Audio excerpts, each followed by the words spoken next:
ಹೇಗೆ ಉಳಿಸಿಕೊಳ್ಳಿಕ್ಕಂದ ಹೇಗೆ ಬದುಕಿಸಿಕೊಳ್ಳಲಿ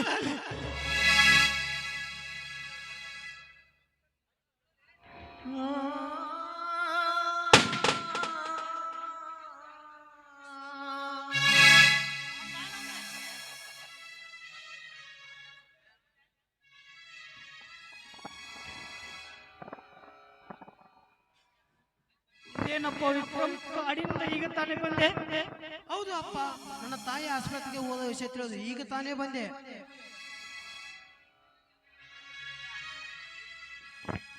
ಇದೇನಿದು ಅಣ್ಣ, ನಿನ್ನ ಕಣ್ಣಂಚಲಿ ಕಣ್ಣೀರು? ತಮ್ಮ, ನಿನ್ನ ಅತ್ತೆಯ ಗುಣ ಬೇಕಾದ್ರೆ ಹಾರ್ಟ್ ಆಪರೇಷನ್ ಮಾಡೋದಕ್ಕಾಗಿ 2 ಲಕ್ಷ ಹಣ ಕೇಳ್ತಿದಾರಪ್ಪ ಆಸ್ಪತ್ರೆಯಲ್ಲಿ. ನನ್ನ ಬಾಳೆ ಬೆಳೆ ಮೇಲೆ ಸಾಲ ಕೇಳಬೇಕಾದ್ರೆ ನಮ್ಮ ಬಾಳೆ ಬೆಳೆ ಸರ್ವನಾಶ ಮಾಡಿಬಿಟ್ಟಿದ್ದಾರೆ ಇವನ್ನ ಪಾಪಿಗಳು.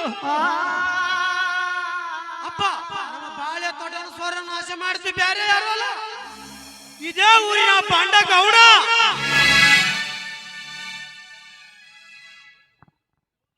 ಹೌದು ಅಣ್ಣ, ಆ ಬೆಳೆ ಹಾನಿ ಮಾಡಿದಕ್ಕೆ ಅವನು ಮನೆಯ ನುಗ್ಗಿ 1 ಲಕ್ಷ ಪರಿಹಾರ ತೆಗೆದುಕೊಂಡು ಬಂದಿದ್ದೇನೆ ಅಣ್ಣ.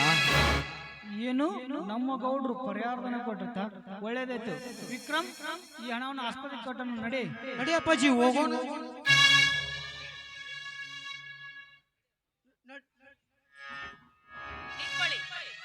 ಮಾವ ಅಂದ ಹಾಗೆ ಇವನು ಯಾರು? ಇವನು ಬೇರೆ ಯಾರಿಲ್ಲ ಸರೋಜ, ನನ್ನ ಗೆಳೆಯನ ಮಗ. ಆಸ್ತಿಗೋಸ್ಕರ ಇವನ ತಂದೆ ತಾಯಿಯನ್ನು ಕೊಂದು ಹಾಕಿದರೆ ಇವರು ನೋಡಿಗಳು ಇವನನ್ನು ಕೊಂದು ಹಾಕುತ್ತಾರೆ ಎಂಬ ಭಯಕ್ಕೆ ನಾನೇ ಬೆಟ್ಟದಲ್ಲಿ ಗುಡಿಸಲು ಕಟ್ಟಿ ಜೋಪಾನ ಮಾಡಿದೆ. ಈಗ ಬೆಳೆದು ದೊಡ್ಡವನಾಗಿ ನಮ್ಮ ಮನೆಗೆ ಬಂದಿದ್ದಾನೆ. ರೀ ಯಜಮಾನ್ರೆ, ಕೈಯಲ್ಲಿ ಬ್ಯಾಗ್ ಹಿಡಿದಿದ್ದೀರಲ್ಲ, ಆ ಬ್ಯಾಗ್ ಅಲ್ಲಿ ಏನಿದೆ ರೀ? ಸರೋಜ, ಇದರಲ್ಲಿ 1 ಲಕ್ಷ ಹಣವಿದೆ, ಇದನ್ನು ಆಸ್ಪತ್ರೆಗೆ ಕಟ್ಟಬೇಕು ಸರೋಜ. ಏನ್ರಿ 1 ಲಕ್ಷ ಹಣನ? ಆ ಹಣ ನನಗೆ ಕೊಡ್ರಿ, ನಾನು ಬಂಗಾರದ ಒಡವೆ ಹೊಡೆಸ್ಕೊಳ್ಬೇಕು. ಬೇಡ ಸರೋಜ, ಬೇಡ. ಈ ಹಣವನ್ನು ಆಸ್ಪತ್ರೆಗೆ ಕಟ್ಟಬೇಕು, ಯಾಕಂದ್ರೆ ನನ್ನ ಅತ್ತೆಯ ಹಾರ್ಟ್ ಆಪರೇಷನ್ ಇದೆ, ಅದಕ್ಕಾಗಿ ಈ ಹಣವನ್ನು ಕಟ್ಟಬೇಕು ಸರೋಜ. ಹೌದು ಸರೋಜ, ನನ್ನ ತಮ್ಮ ಹೇಳೋ ಮತ್ತು ಸತ್ಯವಿದೆ. ಮುಂದಿನ ವರ್ಷ ಹೊರದ ಪೀಕ್ ಬಂದ ಕೂಡಲೇ ನಾನೇ ನಿನಗೆ ಬಂಗಾರದ ಒಡೆಯನ್ನು ಮಾಡಿಸ್ಕೊಡ್ತೀನಮ್ಮ. ಸಾಕ್ ನಿಲ್ಸಿ ಮಾವ ನಿಮ್ಮ ಮಾತನ್ನು. ನಿಮ್ಮ ಉಪದೇಶದ ಮಾತು ನನಗೆ ಬೇಕಾಗಿಲ್ಲ. ಮೊದಲು ಬೇಕಾಗಿರೋದು ನನಗೆ ಹಣ.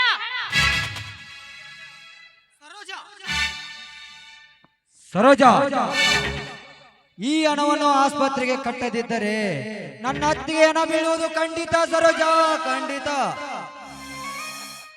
ನಿನ್ನ ಆಟ ಈಗ ಸಾಧಿಸಬೇಡ. ಈ ಮನೆಗೆ ನಾನು ನಾಯಿಯಾಗಿ ಬಂದಿಲ್ಲ ರೀ. ನಿಮ್ಮನ್ನು ಕಾಲೇಜಿನಲ್ಲಿ ಪ್ರೀತಿ ಮಾಡಿ ನನ್ನ ಹೆಸರಿಗಿದ್ದ 10 ಎಕರೆ ಜಮೀನನ್ನು ತೆಗೆದುಕೊಂಡು ಬಂದು ನಿಮ್ಮನ್ನು ಮದುವೆಯಾಗಿದ್ದೇನೆ. ಸರೋಜ, ನಿನ್ನ ಮಾತಿನ ಮೇಲೆ ಒಟ್ಟು ಇದಿರಲಿ. ಹೌದು ಸರೋಜ, ನೀ ಹೇಳೋ ಮಾತು ಸತ್ಯವಿದೆ, ಆದ್ರೆ ಮನೆಯ ಪರಿಸ್ಥಿತಿ ಅರ್ಥ ಮಾಡಿಕೊಳ್ಳಲು ಅರ್ಥದ ಮಾತನ್ನು ಹೇಳುವ ಅನಾಥ ನಾನು. ಈ ಮನೆ ಯಜಮಾನ್ತಿ. ಈ ಮನೆಯಲ್ಲಿ ನಾನು ಬಂಗಾರದ ಒಡವೆಯನ್ನು ಹಾಕಿಕೊಂಡು ಮೆರಿಬೇಕನ್ನೋದೇ ನನ್ನ ಆಸೆ. ಅದನ್ನೆಲ್ಲ ಕೇಳೋದಕ್ಕೆ ನೀನ್ಯಾರೋ ಭಿಕಾರಿ. ಸರೋಜ, ನಿನ್ನ ಆಸೆಗೆ ಸ್ವಲ್ಪ ಮಿತಿ ಇರಲಿ. ನಿಮ್ಮ ಉಪದೇಶದ ಮಾತು ನನಗೆ ಬೇಕಾಗಿಲ್ಲ. ಇನ್ನು ಮುಂದೆ ಈ ಮನೆಯಲ್ಲಿ ನನಗೆ ಹೇಗ್ಬೇಕೋ ಹಾಗೆ ಹಾಗೆ. ಅಣ್ಣ, ಇವಳ ಮಾತನ್ನು ಏನು ಕೇಳುತ್ತೀರಿ? ನಡೀರಿ, ಮೊದಲು ಆಸ್ಪತ್ರೆಗೆ ಹಣ ಕಟ್ಟಿ ಬರೋಣ. ನಡೆಯತ್ತಮ್ಮ. ವಿಕ್ರಮ್, ಹಣದ ಸುಟ್ಕೇಸನ್ನು ಆಸ್ಪತ್ರೆ ನಡಿ ಅಪ್ಪಾಜಿ ಹೋಗೋಣ.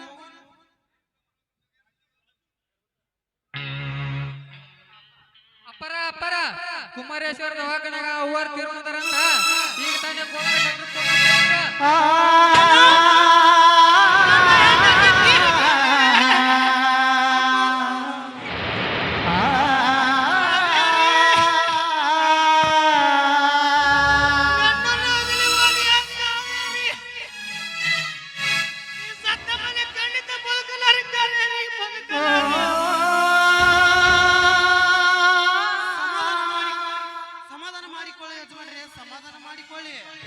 ಸತ್ತು ಸ್ವರ್ಗ ಸೇರಿದ ಆ ತಾಯಿ ಅಂತ ಸಂಸ್ಕಾರ ಮಾಡೋಣ ಬನ್ನಿ.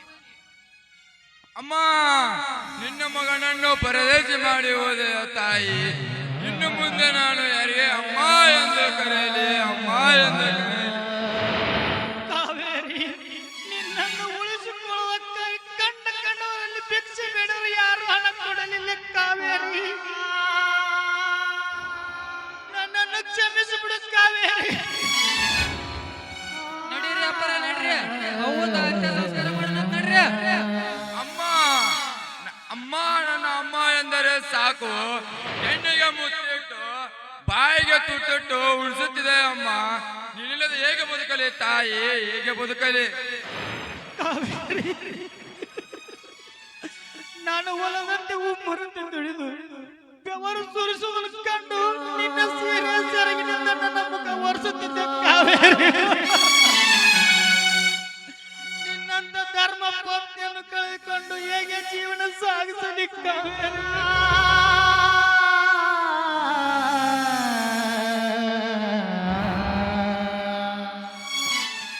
ಅತ್ತಿಗೆ, ಎತ್ತ ಮಗನಂತೆ ಕೈ ತುತ್ತು ಉಣಿಸಿ ನಮ್ಮನ್ನು ಅಗಲಿಸಿದೆಯಲ್ಲ ಅತ್ತಿಗೆ.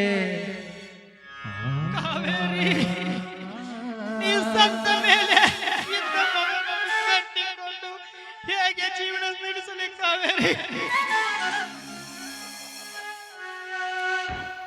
ಜೀವ ಜ್ಯೋತಿಯೇ, ಜೀವ ಜ್ಯೋತಿಯೇ, ನನ್ನ ಒಂಟಿಯಾಗಿ ಬಿಟ್ಟು ಹೋದೆಯಾವನಿ. ಜೀವ ಜ್ಯೋತಿಯೇ, ಜೀವ ಜ್ಯೋತಿಯೇ, ನನ್ನ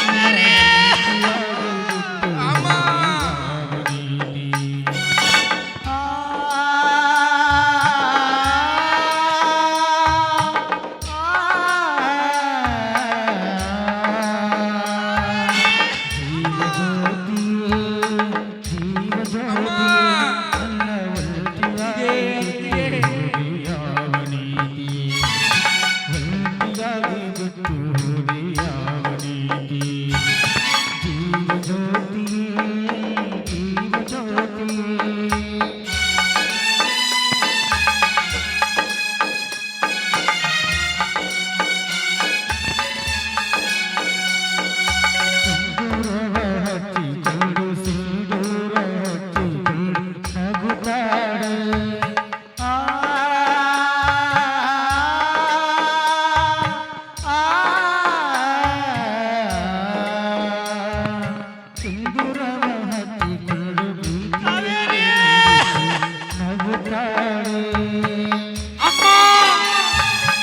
ಅತ್ತಿಗೆ, ನಮಗೆ ಯಾರನ್ನಮ್ಮ ಇನ್ನ ಗತಿ ನಮಗೆ?